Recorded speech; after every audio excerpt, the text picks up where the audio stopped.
आणि जितेंद्र आव्हाडांकडून डॉक्टर बाबासाहेब आंबेडकरांचा अवमान झाल्याचा आरोप आमदार अमोल मिटकरींनी केलाय। तर चूक झाली म्हणत कातडी वाचवायची कामं करू नका, कायदेशीर कारवाई होणारच असा हल्लाबोल सुधीर मुनगंटीवार यांनी केलाय। आणि त्यावरून आता जितेंद्र आव्हाडांनी माफीही मागितली आहे।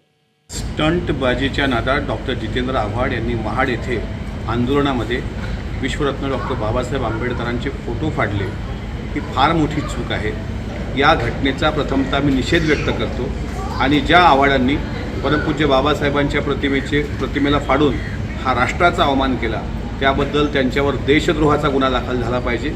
आणि जर आव्हाडांनी 24 तासाच्या आत माफी मागितली नाही किंवा महाडलाच बाबासाहेबांच्या बुटावर नाक घासून तिथं प्रायश्चित्त केलं नाही तर संपूर्ण महाराष्ट्रभर तीव्र आंदोलन छेडण्यात येईल। कारण हा अपमान कोणा एका समाजाचा नाही तर हा अपमान देशाचा अपमान आहे। राष्ट्रवादी शरद पवार गटाचा खरा चेहरा उघड पडलाय। माफी मागताच येत नाही याच्यावर अनुसूचित जाती जमाती अत्याचार प्रतिबंधक कायदा लागतोच। या संविधानाचा जर सन्मान असेल तर शरद पवार साहेबांनी म्हटलं पाहिजे की आता संविधानाचा सन्मान करण्यासाठी आम्ही पुढे येतोय। ही चूक आहे असं म्हणून आपल्याला आपली कातडी वाचवता येणार नाही।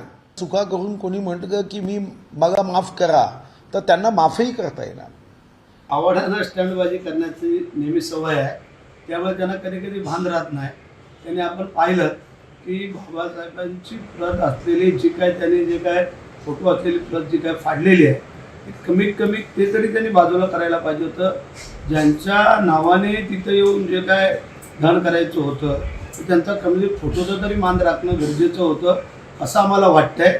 म्हणजे यांना स्टंटबाजी करण्यामध्ये उत्साह होता, त्यांचा मान राखण्यामध्ये त्यांना भान नव्हतं। अनावधानाने आमच्याकडनं मनुस्मृतीचं पोस्टर फाडलं जात असताना त्यात बाबासाहेब आंबेडकरांचाही फोटो फाडला गेल्याचं दिसतं आहे। ही आमची अक्षम्य चुकी आहे। त्यामुळे मी ह्या झालेल्या घटनेबद्दल कार्यकर्त्यांकडनं झालेल्या ह्याच्याबद्दल महाराष्ट्रातील तमाम